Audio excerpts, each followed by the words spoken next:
Good day, everyone, and welcome to this session of BTOS. I'd like to thank Brian Reffel and everybody at BTOS for inviting me to participate and present at this conference.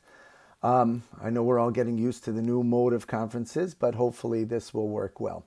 My topic today is buying companies in bankruptcy, how to rebuild a culture of winning. And just want to give a little background about what I do. So my name is Ira Perlmuter, and I buy companies in bankruptcy or financial distress. I've been doing this for over 15 years. I bought 11 companies in a bank, and I'm looking to do many more. It's very rewarding work, not only financially, but also we're able to bring back jobs and give people opportunities. And I want to talk to you and share with you my experiences and how to rejuvenate, how to get a company and its people excited about going forward. And to do that, I'd like to give you a couple of examples. And basically, there are really 5 key points that I want to talk about. One is partnership and commitment. The other is dealing with the past respectfully and dealing with respect for employees. The other is culture and enthusiasm. The next one is empowerment. And finally, growth and excitement. And how do you get this? How do you bring this back to companies where the employees have been struggling, the company has been struggling, and things are generally very difficult, and the environment is difficult, and the whole mood and energy is bad. So I'd like to share with you a couple of ideas. And this is what I've done in each of the companies that I bought. So number one is when I'm doing my due diligence, I spend a lot of time talking with management, and not only with management, but talking really with every level of employee, whether they're middle management or even the guy sweeping the floor, and try and build a rapport with them, a sense of trust. Because this is going to be your team if you buy this company, and you want to make sure that you're connecting with them in the right way. And so I share with them that in my view, when I am running a company, that it's really a partnership of interests, and that we're all trying to do the best at whatever skill set we have and whatever we can bring to the table to make the company and make our lives successful. And so by doing that, it's very important to validate the work that they do, whether they're drafting documents or whether they're drafting engineering documents or whether they are welding something or painting it or whatever it might be. It's very important to validate and show that you value what they're doing in the company in their particular role. And it's very important to show that you value new ideas. So I ask everybody, from literally, obviously, the person with the tie down to the lowest sort of a working level, what do you see about the company? What could we do to make this company better and more successful? And so it's very important to show that you really want to know what it is that could make things better and how to make the company better, and that you value their ideas. So listening is super important. And that means phone in the pocket, you're focused totally on the individual, looking them in the eye and trying to understand what would make their job easier, what would they make the job better, and what it is to do. And then talk with them about how you would try and roll that out, or how they think it should be rolled out in the corporation. And so this is extremely important to do. The other thing is very important to have respectful communication. And again, I typically come in my suit and tie. Many of the employees are not wearing a suit and tie. They're wearing a t-shirt and have bandanas on and whatever it might be. They're manufacturing companies in many instances and come from a different world than I do. And so it's very important to be able to establish a sense of caring and a sense of trust and respect for what each person is doing. And so I do that by engaging them. Tell me a little bit about what you do for fun, what are your hobbies, tell me a little bit about your family, and try and understand that, and then engage with them in whatever it is that they might be. If they play softball, what position do you play? What do you like about the game? My experience is playing softball, or why, hey, gee, I have 2 left hands, or whatever it is, and try and establish a rapport. So very, very important. So the personal respect and dignity of each person in the company is extremely important to recognize and to validate as part of the role. I would say that many of the companies that I've bought have been on their back legs. They didn't have insurance for the employees because they're in bankruptcy or financial distress. And so I will share with them that we will not buy a company unless there is health insurance for every employee. And so I want them to know that. And many of them, can't believe it. They've been doing without for a long time. Things have been difficult in the company. And so they're very grateful to hear that. Just want to give you a couple of examples of that. Is we bought a company and it was very hard for us to get the health insurance for the new employees because we needed to take a census, whatever, a lot of details. So I had my CEO buy individual, just one-off policies for all 96 employees, one at a time. Each one he charged on his credit card for all 96 employees. And so the next day when we took over the company and we handed them their paperwork and said, hey, our CEO stayed up much of the night putting through each one of your individual health insurance policies. Here's your insurance card. Here's your providers, et cetera, et cetera. They were blown away. And it created a sense of trust that we really cared about them. That we didn't say, well, what could we do? We couldn't get the insurance. Tough luck on you. We made sure that they had health insurance from day one. And that went a long way. Another company I was at, they were a small company under the law. We did not need to provide health insurance. And I told them, I don't care. We're going to cut our profit. We cut our profit 25% in the first year simply to make sure that all of our employees had proper health insurance. And when I walk on that factory floor, every guy with a tattoo and bandana says, thank you for giving our health insurance. Thank you for caring about me and my family. And it's invaluable. And then when I walk on the floor, they know there's a certain sense of trust about what I do and how I run our companies. And so very, very, very important to establish that type of bond and that type of relationship. Just like to share with you a couple of other stories. When I was doing due diligence on one of the companies, I noticed the soda machine had very high prices.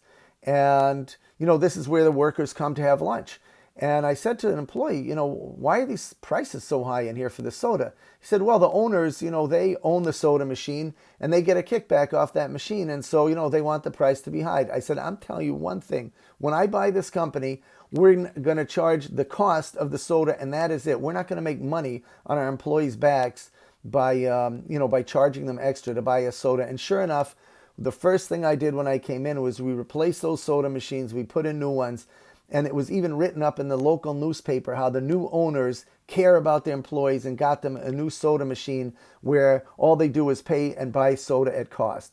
So very important, showing that you care, that you're there. And this is the first building blocks of re-energizing and changing the mood and energy in a company, is showing that you care about every person that works there. I'll just tell you a kind of funny story is that same company, when we bought it, the day before or that morning when I was first coming in to announce it, I went out to Walmart. I bought all kinds of different ice cream treats for the employees. I bought them power bars, all kinds of things. And I bought microwave popcorn because I saw they had microwave ovens there during lunch. They could have popcorn. Well, anyway, I loaded it all up in the store, in the trunk of the car at Walmart. When I got back to the office, I was going to take out all this stuff and bring it in. And I opened my trunk and the smell of popcorn came pouring out of there. And I was like, oh my gosh, it smells like a popcorn factory in the trunk of my car.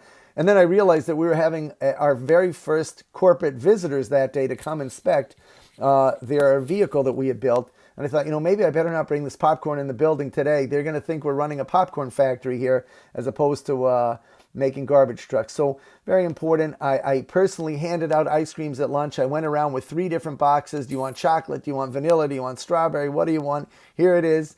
Here's protein bars for everybody. And that's what I did. I want to talk about another couple of examples of this and then come to it. I recently visited a company, and one of the employees, their husband had just passed away the month before, and they were just mentioning how he was a Native American. And although the woman, the survivor, wasn't Native American, she spoke about how her husband used to go around to schools and talk about Native American history and everything like that. And I mentioned to her, I said, my grandfather was a blood brother, which means in the old days they used to make a little cut and they would share blood and become a blood brother. So she was very interested in this. She asked what tribe he was with, and I told her he was an Assiniboine, which is a tribe from northern Wyoming. And I followed up. I showed her a map. I said, here, this is where they are. Here's some information about the tribe, about the nation. And she was very, very touched by that I didn't just take it like, okay, well, your husband's dead. What could I do? I never met the guy before. He was a Native American. What could I do about it? I'm just here trying to buy a company. But when she saw that I cared, And she even followed up with me afterwards to ask me something else about that native nation. So very important to establish a rapport and personal caring. That's the building blocks of turning around a company. I just want to share with you another story. We had a fellow at one of our companies, and this was shortly after we bought it. Unfortunately, he was diagnosed with pancreatic cancer. And, he was in a small boondocks town here in America. And they said, oh, yeah, we're just going to cut everything out. It was prostate cancer, rather. They were going to just cut everything out and, leave him to whatever is going to be after that. And we said, well, wait a minute. We think that's not maybe the best course of action. We know there are other treatments for this. And we spoke to the head of oncology at a major medical school in New York. And they said, listen, you don't need to cut this guy's prostate out. We can do this with a very simple treatment. He'll have full functionality and no reason to go overboard. And we did that. And this guy was an hourly worker. He worked in the yard. He drove around a truck, picked up stuff, delivered stuff. Not really a key employee of the company. But when all the other employees saw that we went to bat for this guy, Al, and that we made sure that he had proper medical care and that we weren't just going to say, well, geez, Al, you're a little older. It's what can we do? You're sick. It's not our fault. We just got in here. We're just trying to build a company here. And when they saw that we had that kind of care for the employees, it changed the whole energy in the company. And it gives us a different ability to talk candidly with employees about what we want to hope to accomplish, what do they want to accomplish, and where can we go with that. So I'd like to talk about the next topic, which is dealing with the past respectfully and being respectful. So very important, you come into one of these companies and everything is messed up. They don't have money to buy inventory. They're in the middle of building this and they don't have the, a tire that they need, so they got to start building something else. It's very frustrating and nerve-wracking, and nobody knows what's going on, and there's a lot of bleeding, financial bleeding and emotional bleeding, and it's very unsure. And so it's very easy to come in and say, oh, well, those last guys that were in here were just a bunch of jerks, and look what they did. And not the way we operate, not at all. So what we do is we of course show respect for the prior management, and we try not to get involved in judging or ranking them, because we don't know, they could be somebody's best friend, they could be somebody's uncle. And anyway, we don't get anywhere by knocking people down. We get places by building people up. And so our focus is, tell me what you learned from those experiences. What was it that went wrong here? And what do you think the better way to handle it is? And we're going to make sure that we institute those changes when we go forward in the new company. And so we totally flip the energy on it. Is tell me what you see went wrong, and I value your insight in that. And what do you think it takes to do that? If they said we need to organize the inventory better, how do you recommend doing that? We'd love to see what would your plan be? Or you say, gee, the operations need to be moved around. We're operating in a very inefficient way. We're bringing this thing here and bringing it there, and 5 people are having to move it at a time. What does it take to make it more efficient? And when they see that we value what they say, what their ideas are, and again, it's forward-looking, not like, well, what happened in the past. It's how can we make this better going forward? Show me, where would you put this bandsaw? And tell me, would it be helpful to have carts that have wheels on it? As a matter of fact, we had a situation where they were using carts with wheels, and they were very shaky. I said, listen, guys, you cannot be using carts that are shaky. You're carrying very heavy steel. God forbid a piece of steel falls off. Somebody's going to get really hurt. And when they saw that I cared that the cart had to be strengthened and we would not let them use these carts, again, tremendous lesson there. So the focus really is on the new day, on the new dawn, and going forward. And what can we do to take the learnings and the teachings that you had from this? Oh, we painted the article the wrong color. Well, guys, how do we make sure that doesn't happen? Is there a checklist? Do we have a quality control at every step of the process, so we don't have something that's 90% done and find out that the very basic foundation of the thing is wrong? Very important. I want to talk a little bit, I mentioned about respect. When I go into a factory, I shake everybody's hands. Now, many times, and I'm talking about manufacturing a lot of times, where their hands are dirty with oil and grease, and they're like, oh, you don't want to shake my hand. I'm like, I can wash my hand. I want to shake your hand. You're a human being. You're going to be partners with me on this enterprise. I can shake your hand. I could always wash it off later. And I can't tell you how important that is. The guy takes his glove off. I shake his hand. I don't like pretend like, oh gosh, I got a handful of grease. It's like, great to meet you. You're a great human. And I look forward to working with you. So important. I wanted to say also, sometimes you walk in a factory and there's a piece of garbage on the floor. And you can just walk by it like, well, they walked by it, so I'm just going to walk by it. Well, sets a really bad tone. I bend down, I pick it up. Now, obviously, I'm not sweeping the floor, but I pick up the piece of garbage and they see, wow, the guy respects the place where I work. He respects this is my home for 8 hours a day. He respects what I need to do here and that I'm working here. I don't want to work in some dirty, dusty place. This guy cares about my work environment. So very important. Again, set the tone. What kind that you have respect for them, you have respect for their work environment, that you're going to make it the right place. We had many times where guys had to go off the floor if they lost a glove or it broke or it ripped or whatever it is. We put vending machines right on the floor, new gloves, new knee pads, whatever it was, so they knew it was right there to make sure that they were taken care of. And again, that focus on seeing what can I do to make this a better work environment for you, super important for building rapport and building trust and empathy in these workers. Of course, number one, first and foremost, is always safety. Ask them, what can we do? Or do you feel safe in the way that this factory is working? Because I can't tell you how many times the guy says, there should be a bumper on the end of this thing. Or they're operating that saw without a proper glasses. I'm like, listen, we got to put a sign up here. There's nobody operating a saw without glasses here. And we will have a meeting and we will have safety meetings. And it's all about safety for our employees and caring about people. And that's why it's so important to show care and concern. And I mean genuine care and concern. Not like, well, I got to make money, so I guess I don't want a guy to chop his finger off in a thing because then he's going to have downtime. I'll tell you just one story about that. One of the companies I took over, that they had a certain emergency route to get to the hospital. And the route that they took was not the shortest route, not the fastest route. It was the route that would be the least expensive for them because they could get there with only one person, actually even the person themselves, driving themselves to the hospital. I said, no. Nobody drives themselves to the hospital over here. If somebody gets hurt, somebody's going to go with them. We're going to make sure they're taken care of. And I got a standing ovation from all the employees. They couldn't believe it. I said, no, I'm telling you right now, we will shut the factory. If somebody's hurt, we are going to shut down and we're going to make sure that they get care. And that's what we did. We had an employee that had a heart attack at that same factory. Not any fault of ours or anything like that. Unfortunately, he just wasn't well. And our first responder just happened to have gone out to do an errand, and we didn't have a first responder on site. We trained 15 first responders. We said, we're not going to have a factory without first responders here. Somebody could get hurt. We need to make sure that we have people trained, and we're going to pay, and we're going to train them and make sure that they get proper training so we can have first responders.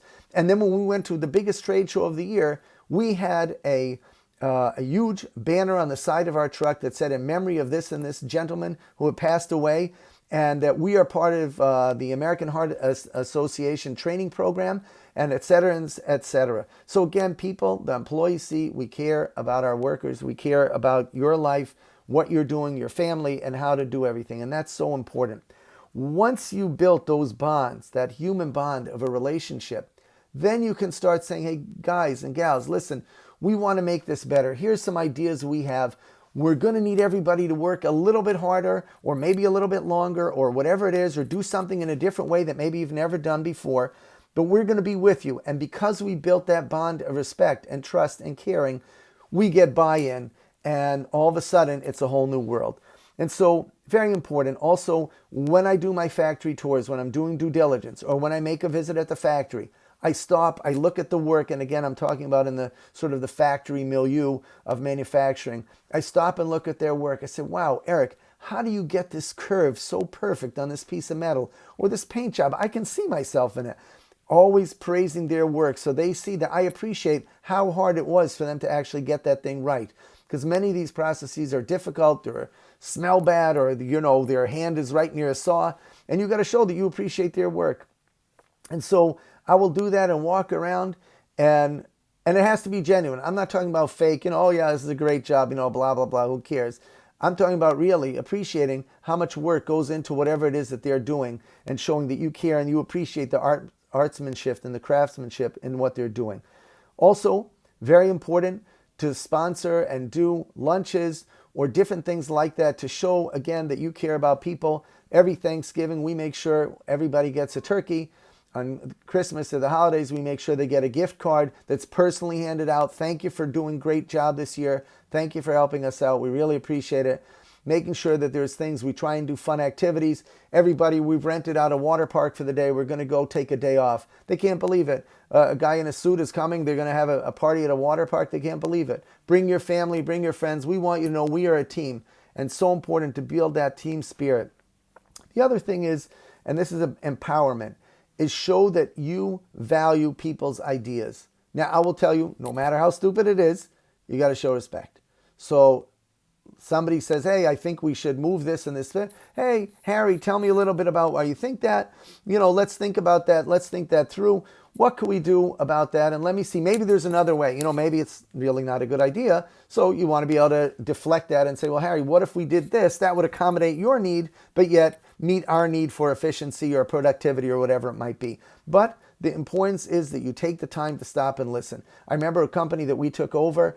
There was a guy handling the inventory, and he went through, he labeled everything, and he was so proud of it.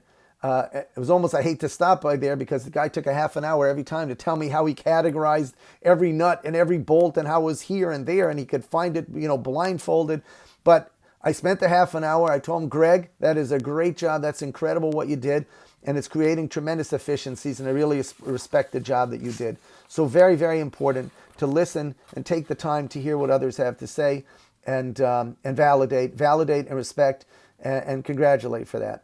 And then not only listen, but say, let's take the next ideas. How do we manifest that? How do we put that into action? I would like to put you on a committee, and very important, communication, super important in these things, because a lot of times people are siloed, especially in troubled companies. The accounts receivable person is there just trying to collect those receivables. They don't want to hear anything about manufacturing. The manufacturing guy's like, geez, when are the receivables coming in? There's no communication.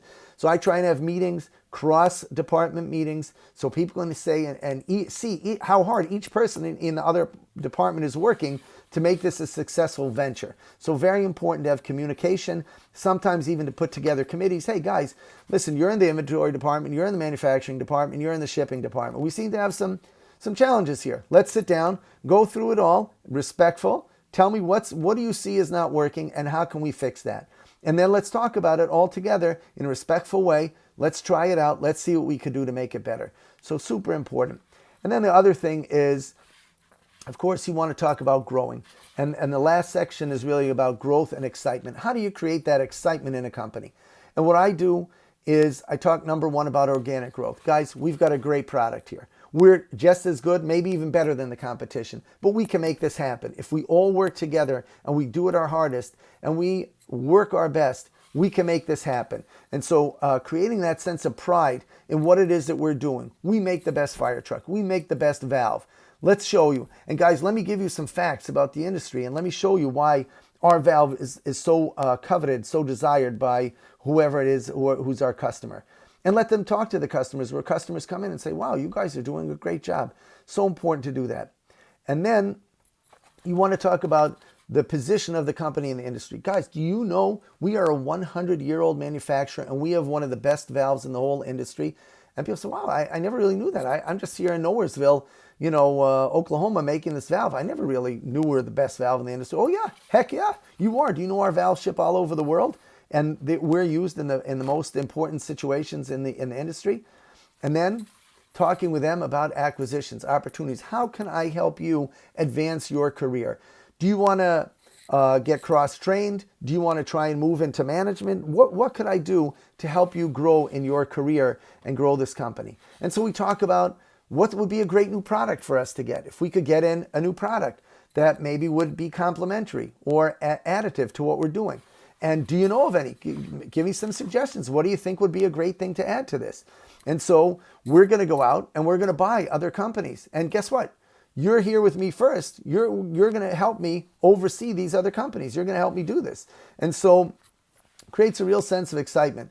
I remember I took a group of executives from a bankrupt company, and unfortunately they had to file personal bankruptcy themselves. And so they were pretty down too. The company went bankrupt. They went personally bankrupt. and the lenders were chasing him. I said, listen, guys, don't worry. Our lawyers are going to handle this for you.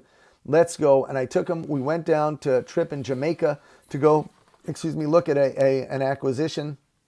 And they couldn't believe it. They were barely keeping their shirt on, let alone thinking about an acquisition. And it totally changed the whole dynamic. They're like, wow, actually, Ira, instead of this, we actually know 3 other companies in the industry that we should be looking at. And let's look at those. And I'm like, yeah, you got it, guys. Let's go for it. And building up that sense that we can do it and that we can get even better and we can make it better. And so looking also for the big ideas. What's the next step? How do we make our product better? What can we do to patent something that maybe makes our product just a little strategically better in the industry? And so those type of things so important. And it creates a certain energy. People feel, wow, I want to build and grow. I want to create. I want to advance myself, advance my career, advance my opportunities for myself.